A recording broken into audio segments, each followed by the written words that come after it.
You're listening to SaskScapes, a podcast featuring the stories of arts, culture, and heritage in Saskatchewan.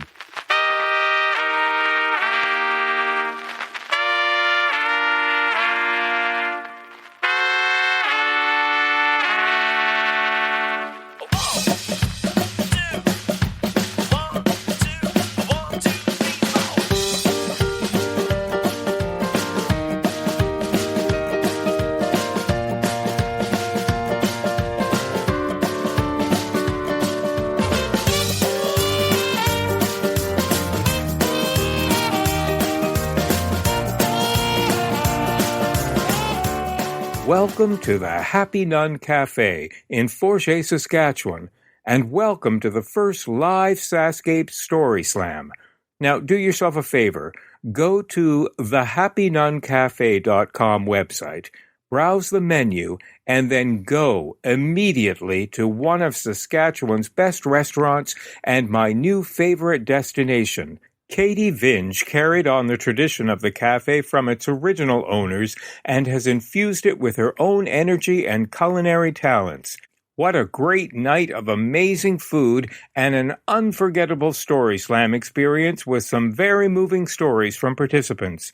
Joan, a teacher, reads a poem from her favorite Canadian poet. Jillian reads the touching eulogy of a much-loved grandfather. Shannon shares two stories, one about a friend who held a secret for years, and the other about growing up in a small town, feeling different and finding a passion for theater. Kiara talks about finding her biological father, and Lynn discusses her life from the royal to the rural. Benita discovers the healing power of laughter in her fight against MS, and my friend and colleague Damon Badger Height talks about a friend going through a rough time, the joys of fatherhood, and the not-so-joyous experience on the way to the Happy Nun Cafe. Sorry about that, Damon. Joel talks about the sea otter and the engagement, and yes, even I, Kevin Power, toss in a story. Joel summed up the entire evening when he said, "Every time I come here, I taste the food, but I also taste the love and the warmth and the enjoyment.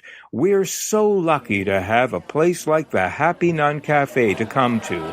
Joel, I couldn't agree more. You'll never forget Forget.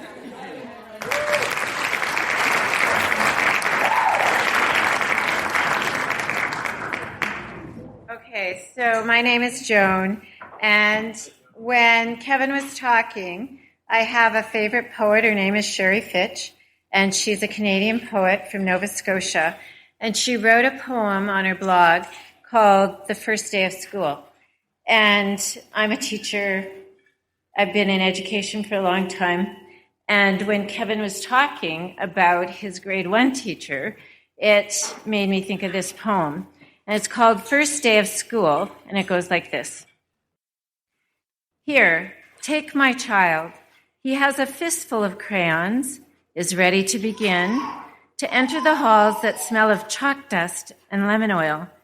He wants to color a picture. Help him to see that the color he chooses, the picture he makes, are beautiful before you ask him to paint the Sistine Chapel. Here, take my child. She knows 1 and 1 makes 2. I want her to learn to add without being subtracted from. I want her to multiply her abilities, but not if it divides her against herself. Here, take my child. He has a book he wants to read. Let him read it first. Tell you why he likes it, before you ask him to read a book you think he should read, to be up to the level. Here, take my child. She has written a poem. Dandelions are golden buttons in the grass. Smell those dandelions, see the image, before you tell her dandelions are weeds, or dandelions is not spelled correctly. Here, take my child, but take care.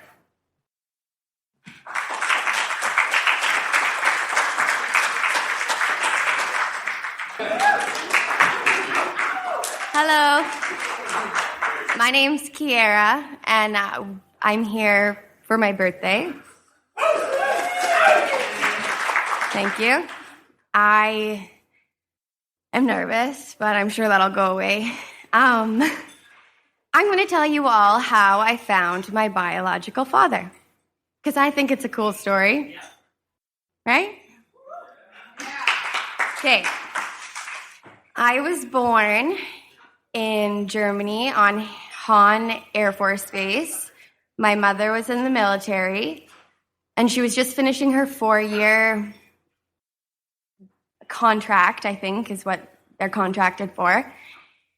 And she met Peter, and they had a fling for a few months, I guess, but they didn't really get to know each other that well. He was a few years younger than her, and she was interested in him because he was artistic and different than anyone she'd ever met. They ended up sleeping together. I came in the picture. Mom didn't feel that she wanted to be with Peter. These are all stories I'm telling you based on what I've heard. I don't really know. But she says he just wasn't the man for her at the time, and she was really independent, so she wanted to do it by herself, and this was long before the time of cell phones and the internet. So once she left, after I was born, they never saw each other again.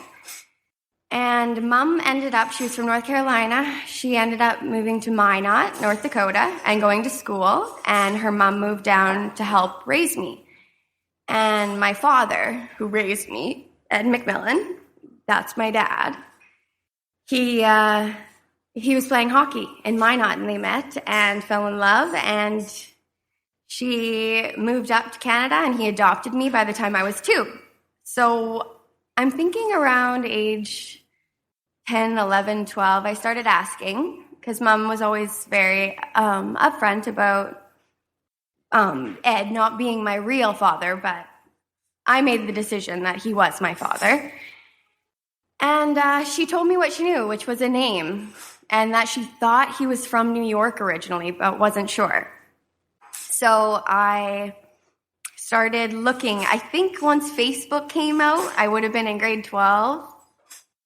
I looked on Facebook and messaged a few people with that name and asked, like, were you ever in the U.S. military during these times? And I either got a response saying no or nothing. So that, in my mind, could have meant that any one of them could have been him, and he didn't want to be found. And it just might not be in the books for me to find him. But when actually I went to college and I'd meet new people in my life, and they'd all be like, why don't you look for this guy? Like, that's a cool story. You should find him. And it would re-spark me, and I'd think, yeah, like, I will. I will go look for him again. And it just would never work out, and I'd forget about it and push it away. But it was Chelsea's wedding. They were gone to the Dominican. Chelsea had a destination wedding, and I couldn't afford it at the time. And it broke my heart. Like, I was the saddest I'd been that year, like, so devastated. And that sadness brought me to looking for something, obviously. So I started looking for the Peter again. And I found him, you guys. I went on LinkedIn. It's a business profiling system. And I found this guy with this picture, and I thought, maybe it could, I don't know. And there was a number, so I called it, and the first thing I said, I was so nervous. I had a glass of wine before I did it, and it was like 1 o'clock in the afternoon. And he answered, and I just said, were you in the U.S. military during these times, based in Germany? And he said, yes. And I was like, oh my God, I'm your daughter. And it was just like, it was euphoric, honestly.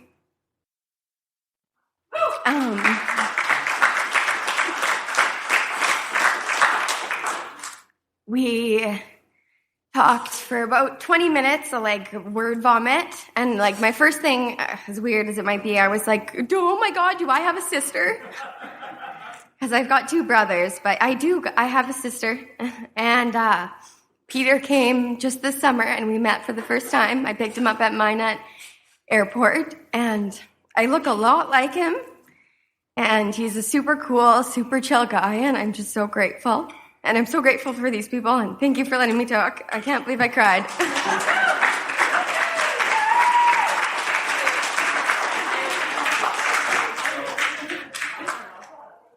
Okay, so I'm going to read something. My dad and my grandfather were both amazing, amazing writers, and it was around this time 6 years ago that I lost my grandfather, who we call Papa. And my dad wrote his eulogy, and he used my Papa's letters and stories to write the eulogy, so it was kind of his own words. And the ladies at the United Church in Weyburn said it was the best eulogy they've heard in forever, so I thought I should read it. Okay. God has certainly given us a wonderful fall prairie morning to celebrate the life of Glenn Vinge. Welcome, everyone, to our celebration of our father and friend Glenn Vinge, or Papa as he was so affectionately called. I was asked by our family to say a few words about Papa. I offer the following words in the hope that they will help us all celebrate this wonderful man's life and in some small way capture the essence of Glenn Vinge. I think the best way to do this is to use his words. These words were written over the years in a series of Christmas letters to his friends and family. Who better than Papa to tell us about what was important to him and what he believed? The following are some passages that I have selected from his various Christmas letters. These letters express his feelings about his family, his friends, and his community. Papa on friendships, the coffee crowd, or as I call them, the Weyburn Senators. The fellows with whom I coffee each day are all about my age and are in the same state of physical and medical disrepair.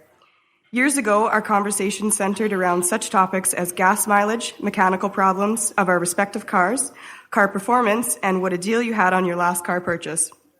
They lie a lot. Now we discuss things like medical, like who has the best deal on medical outside of country health insurance, or a blow-by-blow description of someone's gallbladder operation, or the importance of early diagnosis of that only male malady, what medications you are taking, and the date of your next appointment with the specialist. We all have become experts by saturation, and our coffee session now runs an hour. Papa on humor. My family's Scandinavian, so a little bit dry. The Christmas lights. Our artificial tree stands resplendent in our living room, lights all aglow. Lest you think this happened without incident, let me enlighten you. How many of you have purchased strings of lights which plainly state on the box, if a bulb should burn out, the remainder of the lights will remain alight? Not so. The manufacturers of these lights are barefaced liars. There should be a class action suit regarding such misrepresentation. The frustrations place domestic serenity in serious jeopardy. Conclusion. If you are faced with the dilemma of a burned out bulb, throw the string away, buy a new string, and save yourself the aggravation. A lesson learned after a near disastrous consequence. The Christmas tree. Last Saturday was the big day the tree lot opened. After coming to terms with my apprehension, I entered the tree lot, left alone in the midst of several hundred trees. The choice was mine. I felt a bit like this. A man stands alone in the woods, and he says something, and there are no women around. Is he still wrong? To avoid any such possibility, we consulted on the choice of a tree. Viv made the choice, and I agreed with her. Now comes the hard part, decorating. I conveniently find an excuse which will remove me from the house. Story, the marriage license. I've heard this story like 19 times. The second story that sticks out in my mind involved Glenn's father, whom I believe was a notary public or was otherwise empowered to issue marriage licenses in Torquay. One day, an older gentleman came into the elder Mr. Vinge's office and announced that he was getting married and wished to purchase a marriage license. Mr. Vinge entered the names of the man and his bride-to-be on the marriage license and collected a $2 fee. Several days later, the old man returned to Mr. Vinge's office and said that he'd found a different woman to marry and asked if her name could be substituted on the marriage license for that of the original woman. Glenn's father said, "No, I can't change the name of the bride. You'll have to buy a new license and pay the fee again." To this, the old guy replied, forget it then. There ain't $2 difference between the two of them.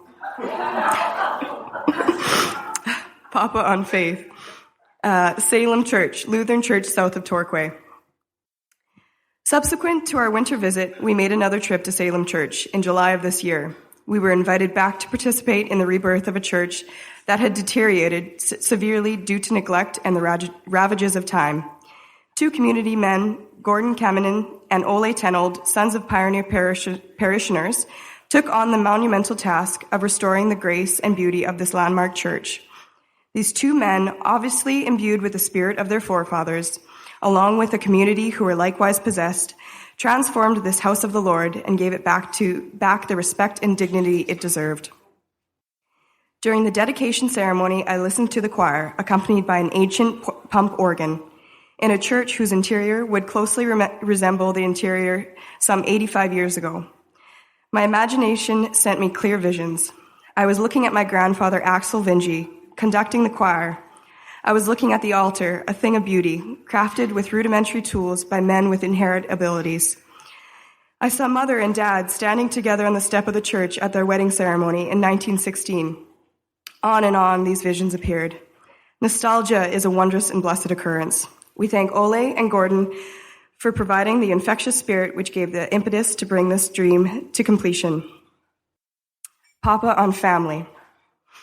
Thinking back, Helma, Glenn's mother. 12 or so years ago, on Christmas Eve day, Tim, which is my dad, and I journeyed to Beanfate, Saskatchewan, where our mother was a guest at a nursing home. We took along a 2-foot artificial Christmas tree covered with mini lights, thinking that it might be appropriate for her room. We entered our mother's room and found her sitting in the bed, a throw around her shoulders and an Afghan over the covers. She smiled and took our hands and held them for brief moments. During the discussion and small talk, we plugged in this artificial tree, setting the many small lights aglow. In the duskiness of the modest room, the tiny lights made the shapes and shadows and caused a many-colored reflection in her wide open eyes. This was the Rockefeller Center to her. She stared at the tree, and you could see her thoughts going back in time when she celebrated Christmas in more familiar surroundings. We hesitated to end our visit, just as we did with Aunt Viola 2 years ago. We knew it would be, and it was, an emotional parting. As we thought about our mother alone on Christmas Eve, as we left, she bid us goodbye without any show of emotion, just a smile and a happy expression. Little did we know this strong woman was in command of her destiny. She was at peace. She was in perfect harmony with her Maker. The trip home in the now darkened Christmas evening started with little conversation until our emotions were in check. As we reflected on the events of the day, our sorrow turned to joy, knowing our mother was in the company of her memories, and we were going home to celebrate Christmas with our family and friends. Papa on the dogs. We are dog people. When a dog becomes more intelligent than the master, it becomes frightening. Such is the case with Norway, John and Deb's dog. Academically, I'm sure he would qualify for a PhD from any canine college. He is a great friend of Grandma Viv and is known to put a bite on her, bad joke, for a delicious bit of steak or roast. Papa on the grandchildren. Our grandchildren continue to be our top priority. We enjoyed the summer months at the lake where all our children were present. They are dear, sweet children most of the time. Jillian still eats more off the floor than she does her own plate. Ooh. Katie, which is the chef, has taken to calling Viv Baba, and we're not Ukrainian. I don't know why we started calling her Baba, but she's Baba to this day. She now carries on an intelligent conversation over the phone, a change from when all we got was heavy breathing in answer to all our question. Sarah, John's daughter, this gal has a bit of a devil in her, who talks without interrupting. She had a very frustrating time recently when laryngitis caused her to lose her voice. She didn't stop talking, you just couldn't hear her. A veritable pixie. Kelly is John's oldest young lady. She's the epitome of politeness and manners. She's a keen student, and we're certain she will fit into some niche of greatness. Personal thoughts. His health. My year has been segmented between medical appointments with various orthopedic surgeons around the country. After my best efforts, MRI, x-rays, and several consultations, it was confirmed. You can't make a silk purse out of a sow's ear. The extent of the damage in my right shoulder preempts an attempt at shoulder reconstruction. So be it as it may, painful, inconvenient, but not life-threatening. The upside is I no longer have to fabricate reasons for my lousy golf scores like some of my golf buddies. Papa on living on the prairies. Viv and I were sitting in our family room the other evening observing a sunset, the likes of which we have never seen before. The southwest sky was ablaze with a montage of every conceivable hue and color, arranged in no particular pattern. It was as if a giant Tiffany screen descended out of the heavens and said to us, "Please observe. This was one of the reasons you chose to live and make your home on the prairies." We were in perfect agreement. As we kept watching, the blazing hues reluctantly dimmed and finally gave way to the glowing coals of sunset, then on to dusk.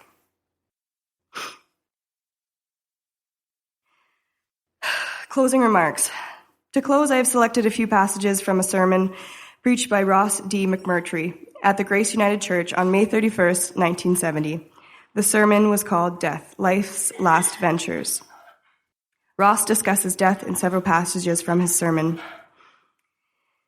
This being so, then, we have no reason to look upon it as a cruel fiend bent on destruction. It can be, and in many cases, is a merciful thing, releasing one's spirit from a tired, broken, diseased body. That, as Khalil Gibran once said, might rise and seek God unencumbered.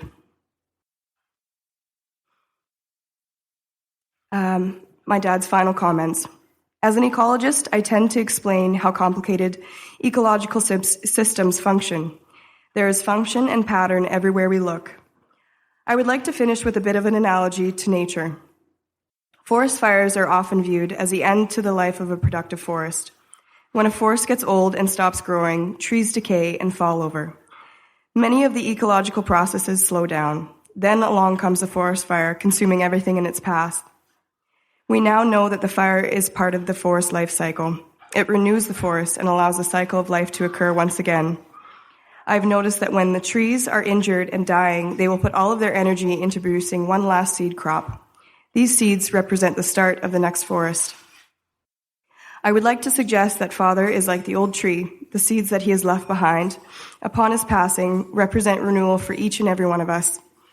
I ask you to tend these seeds in honor of my Father and grow in them, now and in the future, for this is the time like the forest for renewal. In closing, a few words from Papa. Father's final Christmas thoughts from one of his Christmas letters. My Christmas china mug, reserved for December, stands empty and awaits a refill of freshly brewed coffee. This mug, once our mother's, evokes a flood of nostalgia, thoughts and remembrances which are in harmony with all things happy and beautiful. They flash upon the inward eye, which is the bliss of solitude.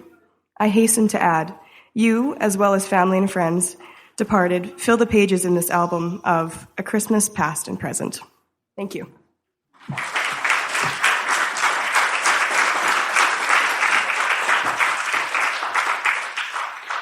My story is about a friend of mine. It's about growing up in a small town, like Kevin said about being different. My friend, my best friend, was the type of person who was smart in school. Every girl wanted to date him. He was a really good athlete, very popular amongst everyone. But he had this secret that he had to keep to himself because he was afraid of what people would think. He was gay. So growing up in small town Saskatchewan, that was almost taboo because he was afraid of what people would think and what they would do and how it would, if people found out that he was gay, how it would affect his friends like myself and other people. So for first 25 years, the first 30 years of his life, he carried this secret deep down inside that he didn't want anyone to find out. A few things had surfaced. He had taken figure skating. He was a really good figure skater, but again, the negative comments about being gay and being a fag and all this stuff stopped him from pursuing his dream, and he really wanted to do it. And he always told me later on in life that I would have made a damn good figure skater, but I just couldn't take the negativity about it. And he would do things to find out about himself. He would go away to cities and try and meet different people that were like him. And he finally ended up going halfway across the world to Australia for 6 months to see if what he felt inside was really the way he was. And he came back and it was. But he still didn't tell anybody. He was still worried about what negativity would be. So he ended up moving off to Calgary, where he started his own life, separate from what we thought. And he would even go to the point of telling people, well, if anyone asked him, well, do you have a girlfriend? Are you married or whatever? He said, yes, I have a girlfriend. Her name is Brenda, and she runs an ice cream shop. And this story went on for probably 4 or 5 years. And we often joke about it now, like, where's Brenda and all this stuff. But anyways, about 2 years ago, he finally decided that he had enough. And his story needed to be told. And he had an article in the Calgary Herald about being gay and being trying to be an athlete and growing up in small town Saskatchewan, and what effect it had on his life. And he was really worried about what his mom and dad would think about his lifestyle. And they have since passed away, but his mom once told me that she knew what he was like, and it did make a difference to her. And another thing he was worried about is what people in his hometown would feel about him if they found out that he was gay. But as it turned out, that people didn't care. They still loved him for who he was, and that was great. So, sure, being different is bad, but, it's not as bad, because if you have friends, then you have the world. Thank you.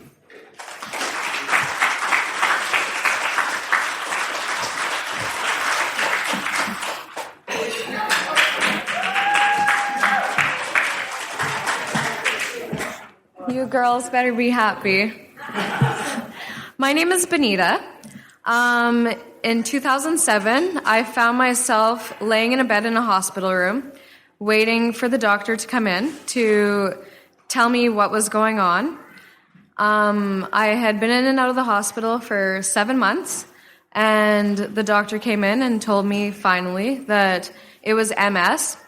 At that time, my feet weren't working. I couldn't even wiggle my toes. They were completely paralyzed. I was in a wheelchair, and I was 22 years old, so things just weren't going well for me. After being told I had MS, I was very sad, of course. And then I went through a stage where I was very angry. And then I decided that none of those things were working, so I was going to get past it. And I changed a lot of things in my lifestyle and started going to the holistic way. And one of the things that has helped me become healthy again was called laughter yoga. And I'm not sure if anybody else has partaken in it, other than my splurge girls, or not. But I became a laughter therapist. So rather than making you cry tonight, I'm going to make you all laugh. So if you would like to partake, that's fantastic. And if not, that's fine. Just enjoy your meal. So I'm just going to share a little exercise that we do. And what you do is you spread your fingers as far apart as you can. And we're going to clap. And you're going to try to hit every little reflex point on your hands, because this stimulates all these great things in our bodies that make us feel good. And it goes like this. Ho, ho, ha, ha, ha. So we're all going to do that together and repeat it 3 times. All right?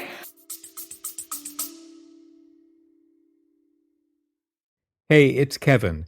I hope you're enjoying the episode so far. Just a quick reminder that the SaskScapes podcast is available for free on your favorite podcast app, or you can stream it from your browser. Check out the show notes for the link. On the SaskScapes homepage, you'll notice something new under the logo called SaskScapes Plus. You can't miss it. There's a big button saying support with a heart icon next to it. I'd love it if you could click on that button and help keep this podcast series going. When SaskScapes launched in May 2014, it was the first podcast in the province celebrating arts, culture, and heritage. In fact, you'd have been pretty hard-pressed to find any Saskatchewan podcasts.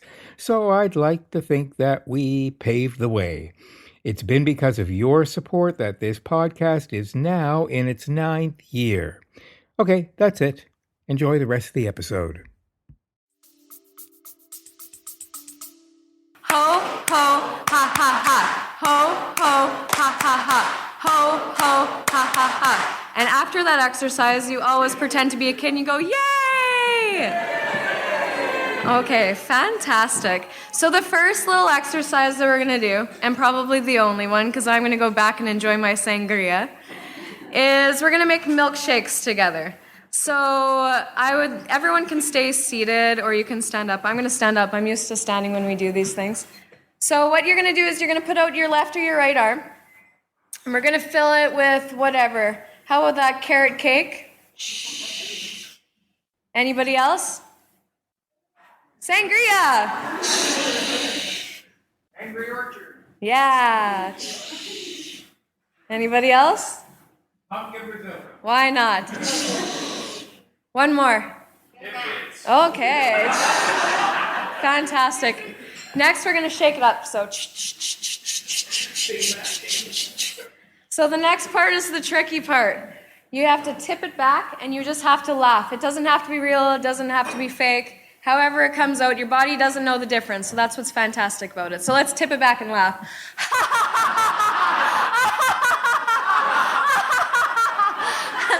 Very good. And in between every exercise, we always go, ho, ho, ha, ha, ha. Ho, ho, ha, ha, ha. Ho, ho, ha, ha, ha.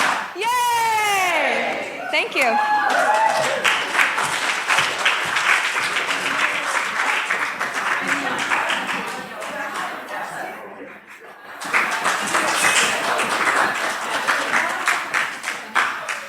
I'm so happy there's no video. I never thought I would be doing this tonight. I just thought I'd sit safely at my table. I'm Lynn. I work at the paper down the road. And Kevin is just such a nice guy. He's shamed me into this.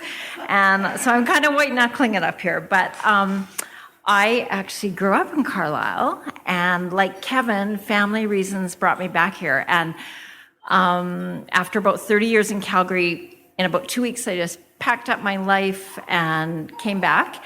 And one of my jobs in Calgary was I freelance. And I now say I kind of do the rural and the royal because I work for Majesty Magazine in the UK covering the royals when they come to Canada. And I don't know if you guys have seen that, but I also do some stuff for Hello Magazine when they come to town. And weirdly, these two things have intersected. And with the royal thing, it's always been strangely intertwined with Saskatchewan. And it started out, I have this vague memory as an 11-year-old in grade 5, seeing the Queen and Prince Philip going down the street in Regina in a carriage. And I had no idea at the time that that would sort of be part of my working future.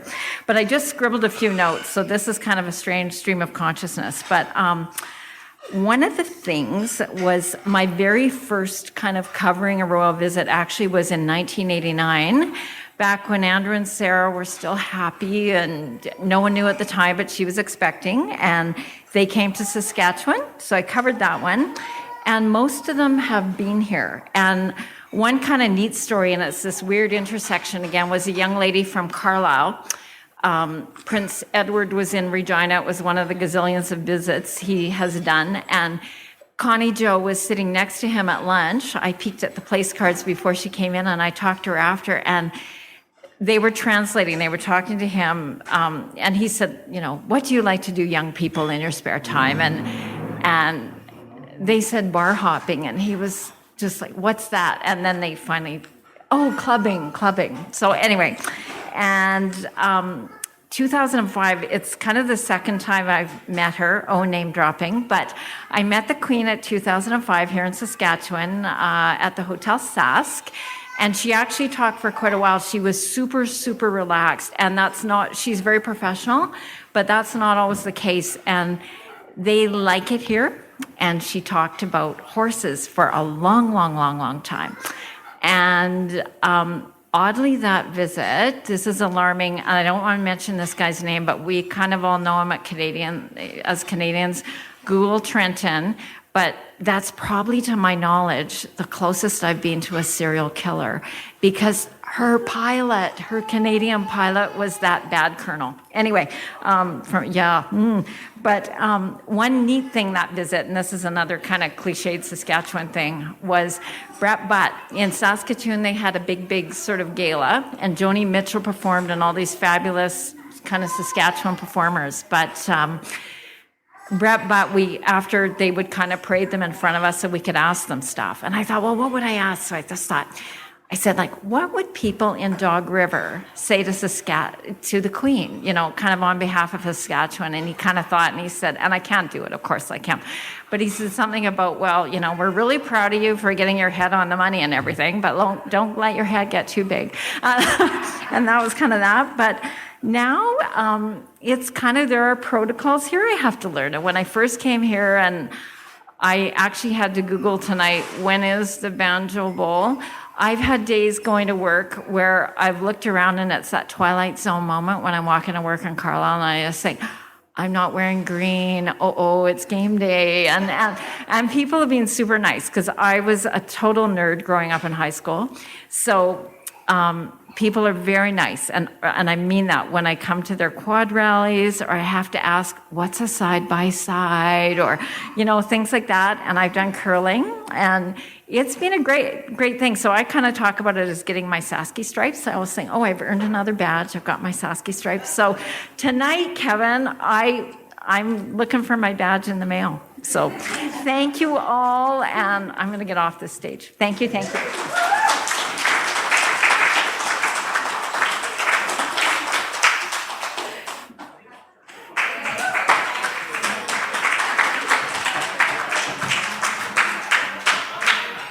That's right, it's me again. Okay. Being that we're kind of on this whole soul-bearing thing and whatnot, I'm up here to advocate being different. About being different in school, about being a nerd, about getting involved in drama, getting involved in music, and just, being different. Don't be the same as everyone else, kind of thing. And the reason why I'm going for this is I moved to Manor in 1972 from Latman, and it's hard fitting into a small town when you don't know everybody, but gradually I got in there. And there was this one nice lady who came to teach there, and her name was Diane Tweetmeyer, and she's sitting over there. Anyways, where I'm going with this story is Diane is a very artistic person, as people in this area should know, and she was teaching grade 2 and 3, I believe it was. And by this time, I was in the high school, and we started doing drama. And Diane and also Marion Byram, who taught kindergarten, had nothing to do with the high school, but they were good enough to step forward and take on a bunch of crazy, rangy kids from small town that the only thing we were worried about is, can we get out of school, and where's the next case of beer coming from?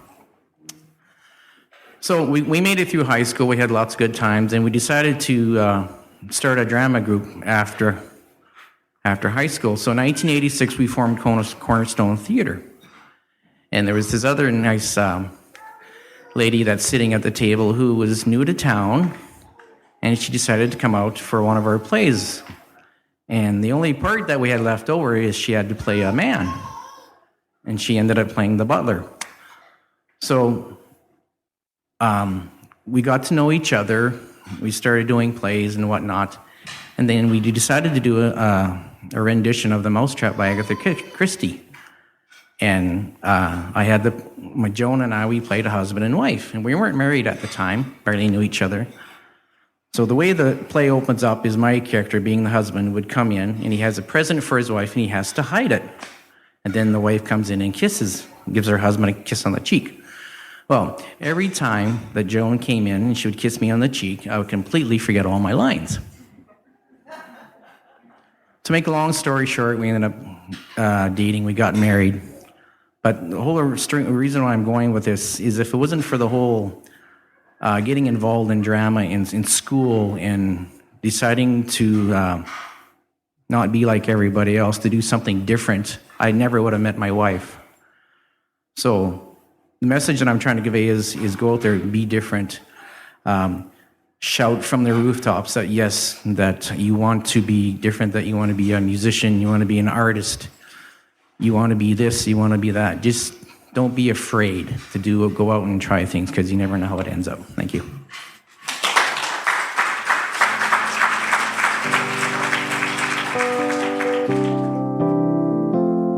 I hope you're enjoying this episode. Did you know that all episodes of SaskScapes can be downloaded or streamed for free? You can find us in the iTunes Store, on Stitcher Radio, and at iHeartCulture.ca. And I'm so excited to announce that SaskScapes now has its own app for both Apple and Android devices. Head over to the App Store or Google Play and have SaskScapes at your fingertips with just one easy tap. Remember, we love hearing from you with your feedback in the review section. And now, back to the podcast.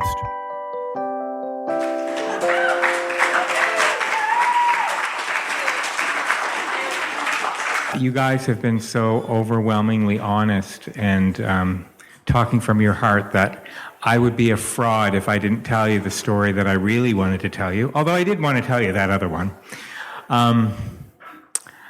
I mentioned that I was bullied through pretty much all of high school, and by bullied, I mean bullied. I mean to the point where I couldn't go to my high school graduation because my life was threatened. I had to be escorted to the bus in the morning. The kids would hold me down and the bus would leave without me, and the teachers wouldn't intervene, and sometimes I would have to walk home, which was about 5 miles in the wintertime, because they would forbid me to get on the bus.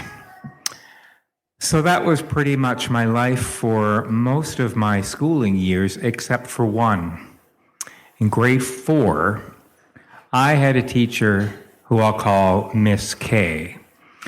And Miss K instantly took a liking to me for some reason, and it was the only year out of all of my schooling that I felt really, really safe.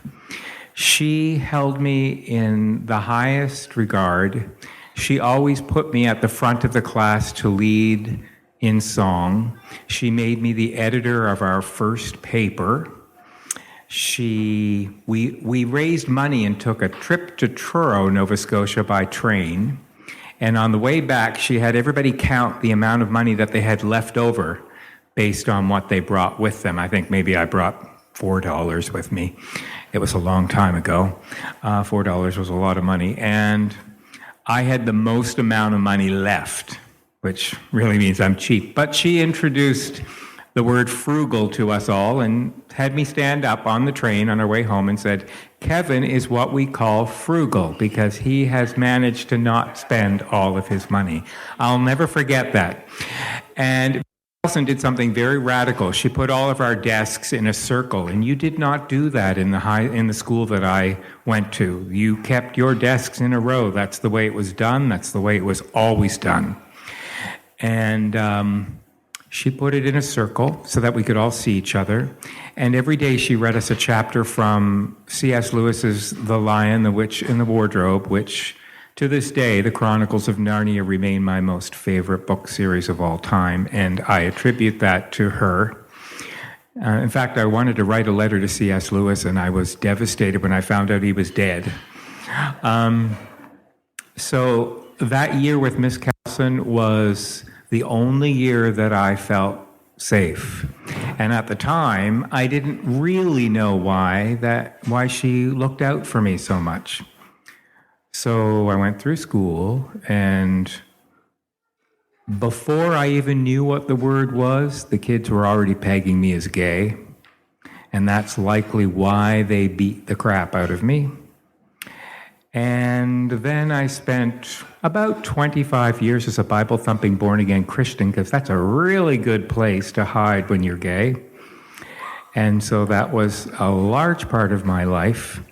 And then I started doing Phantom, and one year I was on break, and I had the chance for about 10 days off, and I flew home to Nova Scotia. And I wanted to go back to the school, which was now abandoned, and I walked around the schoolyard, a thing I would never have been able to do on my own as a kid. And I just sort of recaptured my childhood and thought, nobody's going to beat you up anymore now. And then I thought, hey, I wonder if Miss Kay still lives in my town. So I went to the local post office, and they said, yeah, she lives just down the road. And I couldn't believe it. So I walked down to her house, and I knocked on the door, and she came to the door, and I said, do you know who I am? And she looked, and she said, I do. You're Kevin Power.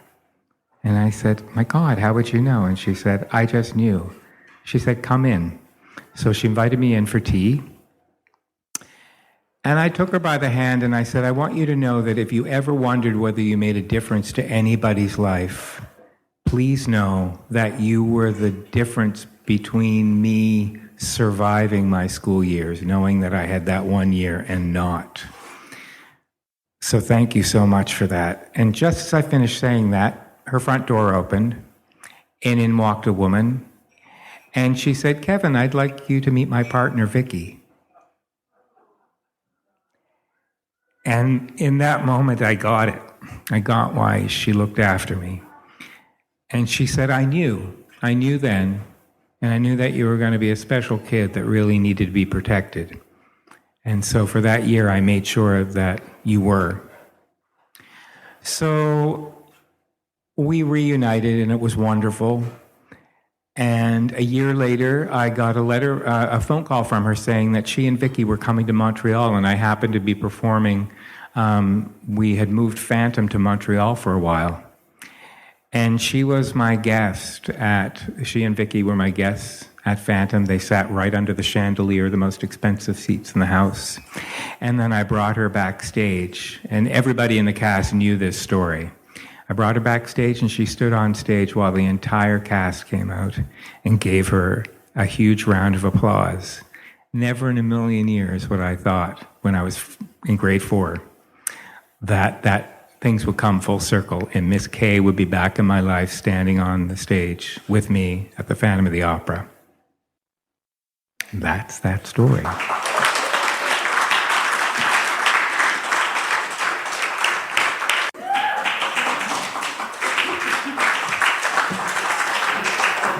Hello, I'm Damon Badger Height. I thought I should come introduce myself. I work with Kevin here at SaskCulture. I'm one of the consultants there, and I have the pleasure of being able to work with folks like Kevin and other people that travel the province here to engage with communities and do some great things. And Kevin invited me to come out today, so I couldn't get off the hook without coming to sit up and talk a little bit. I came up with my family here today. I brought my kids and my wife, and we're trying to have a good evening on the way up, but lots of kids screaming and yelling. I can feel my hairline receding with every kilometer that we got here, so I feel a little gray right now, but we made it so far. I was having a fairly good day today. It was a bit hard this week. I had a buddy that's going through a really hard time. It's a National Suicide Prevention Week or Awareness Week, or I forget the actual name of it, but it's someone I'm quite concerned about today. He lost his job, he lost his fiance, and he lost his kids all this week. And last I heard, he's on a bender full of coke and booze and all kinds of stuff. So came today with a bit of a heavy heart, thinking about I should be somewhere else, but I don't know where he is. So I was just thinking about all the friends I have who've gone through hard times and hopefully come out the other end being bullied or whatever. I'm glad you're here, Kevin. And I know you went through some hard times too, and that everybody does, and they turn it around, make the best of it. So that's all I can hope for my friend there. But I was thinking about him and his kids, all the other dads I know, and that's been central to my life as being a parent. Even though they make you crazy and stuff, it's at the same time it keeps you sane. On the flip side of that, I grew up, at the age of 10, I lost my dad. And I didn't have a father figure again until I was about 18. But that's probably something that was very important for me. Now I have Nella here. We are fostering her as of December, and got my own kid Jasper there. And I was just looking at them last night. They were sleeping, and I like to squish their faces together. So I was doing that over and over, like let them stroke their face real nice, and I'll squish their face together, make them have a funny face. And I was just thinking, man, I'm just so lucky to be able to sit there and do that for an evening, and such beautiful girls, and it just makes my heart sad, when I think of dads who can't enjoy those times because they're preoccupied with things that are affecting them, and trying to find a way to be healthy for your kids, isn't always easy to be held together, and all the things that go on in people's lives. So I was just thinking about that today, and that was kind of bringing me down on the drive up, but all the kids screaming, and I'm like, man, I wish I could just run away right now, I was thinking sometimes, and stop the car and just run off into the prairie here, but I won't get too far. But, those moments are passing, they just come and go. But, yeah, that's what was on my mind coming out here today. I was just thinking about my buddy and thinking about other buddies I've had, and hearing that all the way up here. And then I got a speeding ticket because I was really trying to get here about a kilometer away from here. So I almost made it. So still worth the trip. I had a good meal. Got to hear some good stories and got to participate. So thank you all for having me and my little story. And I think someone needs me. So I will see you later. Say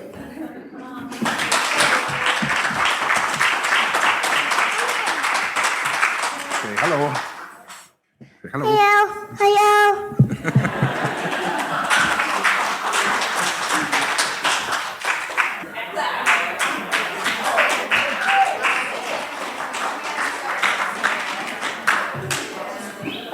Everyone's getting really deep here tonight. That's awesome. Thanks for that. Hi, my name's Joel. I'm sitting here with my wife and some friends, and looking around the room, and everyone's talking about acceptance and spreading their wings and being different. And I definitely feel what everyone's saying. So we were doing these conversation cards, and Christine just pulled one that said, "Who's the most unusual member of your family?" And I've always been that guy. We moved to a small town from a big town when I was about 11 years old, and when you're fairly confident of who you are at 11 years old, and then all of a sudden that all gets wiped away from you, you begin searching for who you are. And I searched for a lot of years and trying to fit in. I played sports and did everything that all the cool kids did, which meant eventually getting pretty hard into booze and drugs and basically just trying to find everything or do everything that everyone else did. And then you get into a high, and the highs are always good, but the lows always follow. And for a long time, I just hated the fact that the booze and the drugs and stuff, that wasn't the way. So I decided to get sober about 4.5 years ago.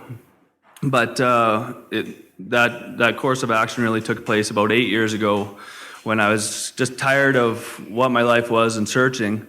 And I decided I needed to make a change, and so I started looking to go to school or what I was going to do. And I got an invite out to Victoria, and I said, okay, if I'm going to do this, then that's where I'm going to find myself, my true self, and really, find my happiness.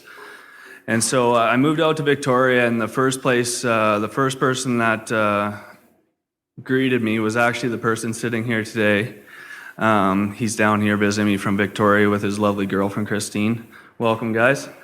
And I kicked him out of his bedroom. I made him sleep on the couch because the person that he was living with was a family friend who said, "Get out here." But he was the first person to welcome me to Victoria, and right away, I've never felt so accepted in a place, and it was pretty beautiful. And I always said if I was going to move back here, I was going to make sure I brought back some of that acceptance. And luckily, I met my wife while I was out there, And I conned her into moving back to Saskatchewan from Victoria, but I think we've been doing pretty good since we've been here. I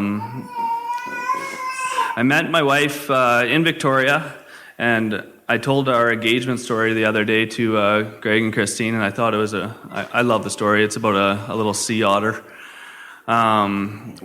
We did a lot of hiking, and I found out that I love hiking. I love the outdoors, and that's who I am. I'm an outdoors kind of guy, and I'm very personable, and I like to talk.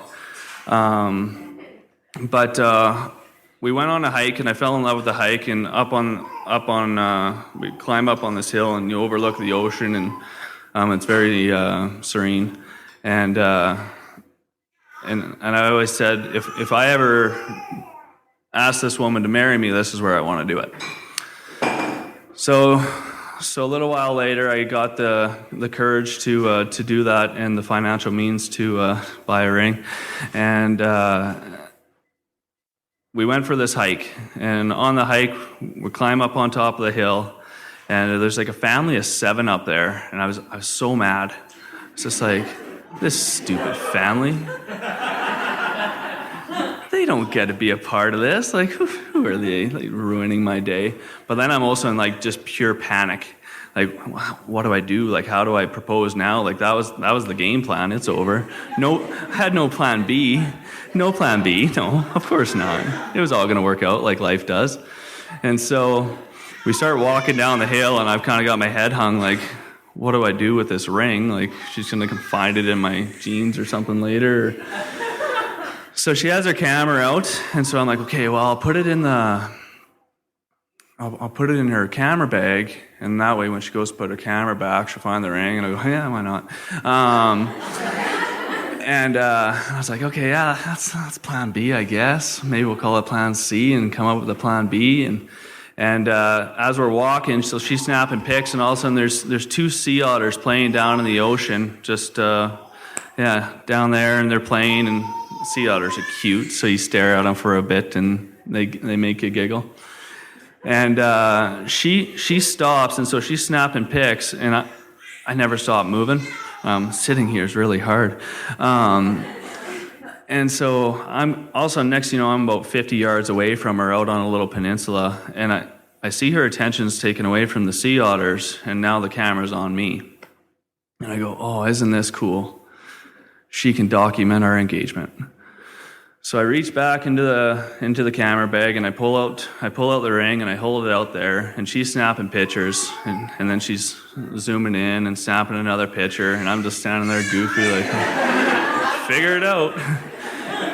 And all of a sudden she zooms in far enough, and then looks at the camera. Digital cameras are cool. And she looks at it, and then looks at me, and then looks back at the camera, and then looks back at me and goes, really? Yes, get down here. Really? Yes, come here. Come here. Please, come here. So then she came, and I got down on a knee, and she said yes. And so I ended up finishing up school, and I was done school at that point. Yeah, so we had moved to Saskatchewan, and like I said, if I was going to move back to Saskatchewan because I was lost for so long, I was going to bring some of that acceptance and someone that kind of completes me. And so I got my wife to Saskatchewan, and I'm just so blessed to have a place like this to come to, because every time I come here, I taste the food, and I taste the love and the warmth. And I got to thank people like Katie, who helps give that to me. I got to thank guys like Will in the back, who I think have been doing this for a long time now, before you were here too. And it's just such a nice, welcoming place where I get to just be myself and be kind of proud of being that unusual member. So thank you for letting me get up here. A little nervous, a little shaky, but I got through it. Cool.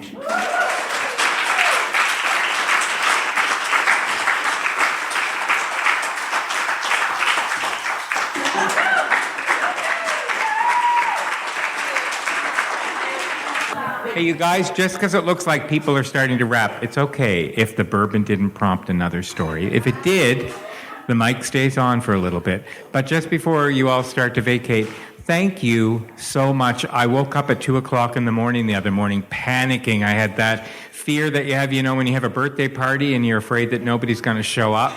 And I was terrified that nobody was going to come, and I was terrified that nobody was going to say anything.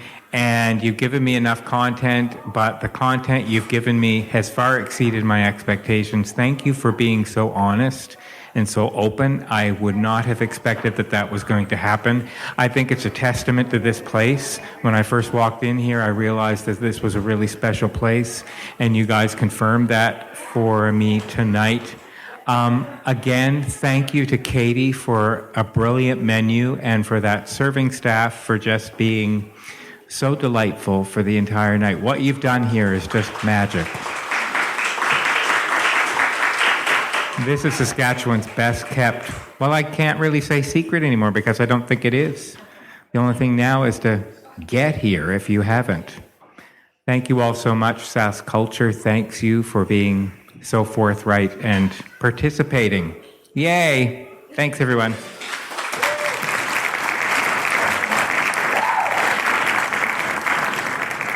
Thanks for listening. The SaskScapes podcast is created and hosted by Kevin Power for Sask Culture. Funding to the cultural sector is provided through the Saskatchewan Lotteries Trust Fund for Sport, Culture, and Recreation. For more information, visit iheartculture.ca and saskculture.ca. Music for SaskScapes is provided by Saskatchewan-born singer-songwriter Jeffrey Straker. There's no end to the stories to be told. So, until next time...